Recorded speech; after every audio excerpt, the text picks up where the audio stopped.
खिंच खिंच के भेजा कर लेते यार यार रट्टा मार, ओ रट्टा मार,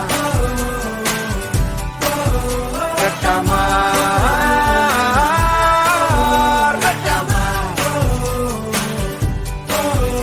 ओ भूल जाए एवरेस्ट चढ़ जा तू किताबों के पहाड़ 100 बार रट्टा मार।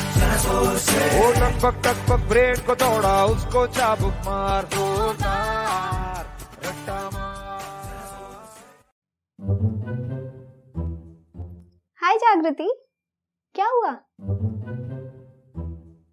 12th का स्ट्रेस? नहीं, उसके बाद का स्ट्रेस। बहुत कंफ्यूजन है दीदी।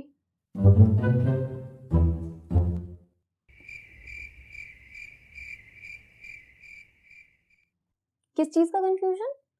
एक्चुअली ना मुझे 12th के बाद लॉ की फील्ड में जाना है, LLB करनी है, और उसके लिए मुझे इतना पता है कि क्लैट का एग्जाम होता है, लेकिन इसके अलावा मुझे कुछ नहीं पता।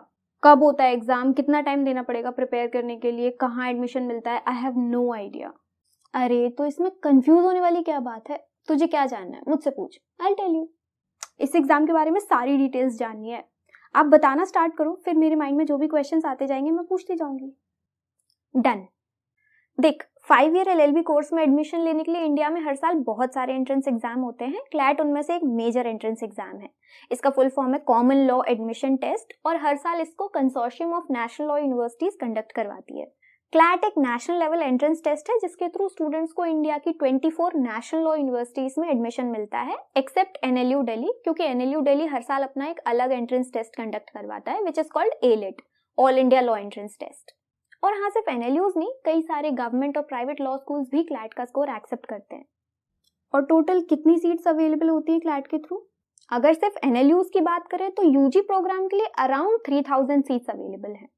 अच्छा, और ये एग्जाम कैसे कंडक्ट होता है, टाइम ड्यूरेशन वगैरह वो सब बताइए। ओके, सो ये एग्जाम 2 घंटे का होता है ऑफलाइन मोड में।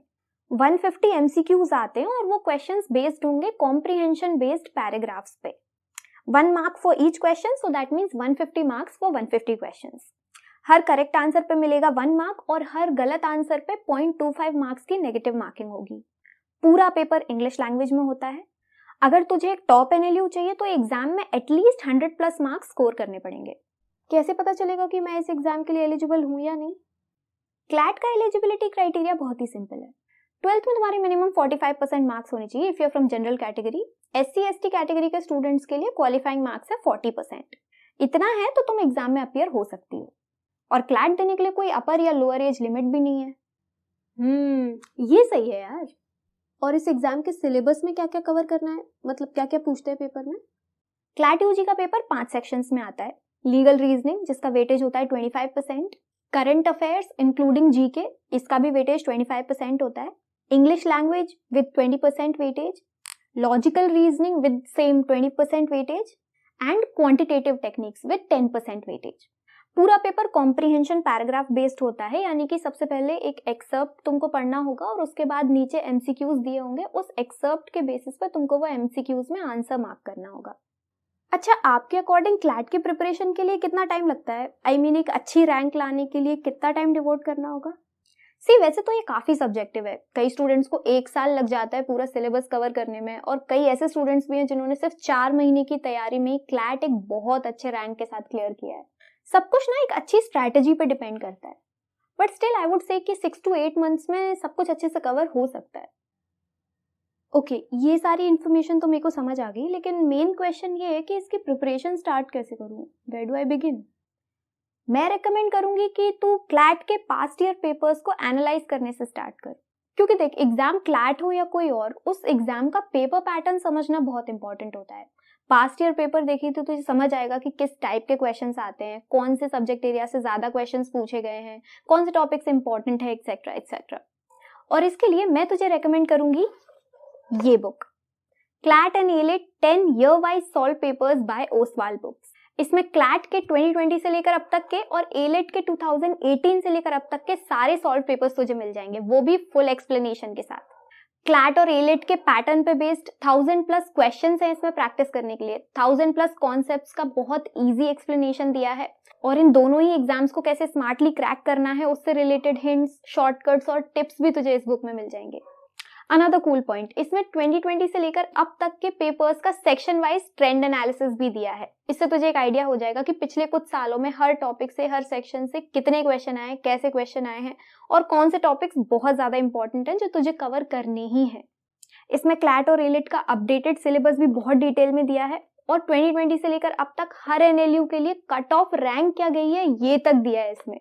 इस बुक को अच्छे से कवर कर लिया ना तो समझ लेना तेरा बेस बहुत स्ट्रांग हो गया क्लैट के लिए। You will know the exact blueprint.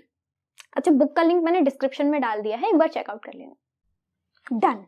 ये तो मतलब वन स्टॉप सोल्यूशन हो गया यार। मैं तो एवी टेंशन ले रही थी कि कहाँ से सोर्सेज निकालूं। ये सही है। एक मिनट, इसकी खुशी में तो मैं भूल ही गई, रजिस्टर कैसे करना है? वो भी सिंपल है। क्लैट की ऑफिशियल वेबसाइट है www.consortiumofnlus.ac.in। इस पे जाके अपना नाम, ईमेल आईडी, मोबाइल नंबर और पासवर्ड सेट करके सबसे पहले रजिस्ट्रेशन कर लेना।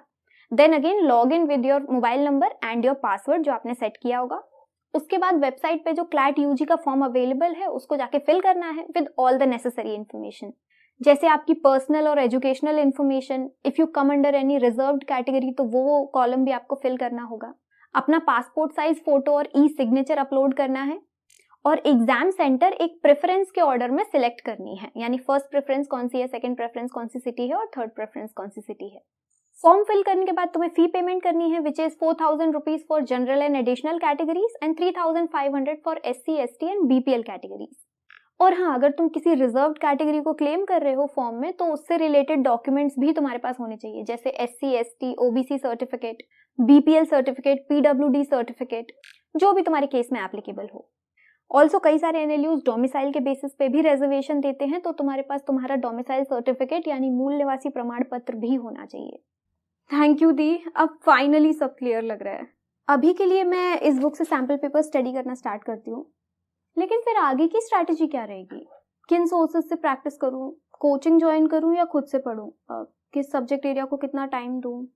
बस सब आज ही पूछना है क्या? करते हैं अगले एपिसोड में डिस्कस डिटेल में, नो वरी।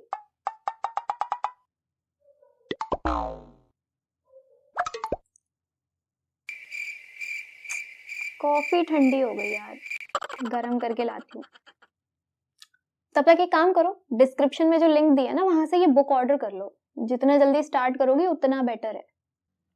ओके, आप लोग भी कर लो जल्दी से। फिर सेकंड एपिसोड में मिलते हैं प्रिपरेशन स्ट्रैटेजी के साथ। और हाँ, अब क्लैट के सारे डाउट्स क्लियर हैं तो लाइक एंड सब्सक्राइब किए बिना जाना नहीं, ओके?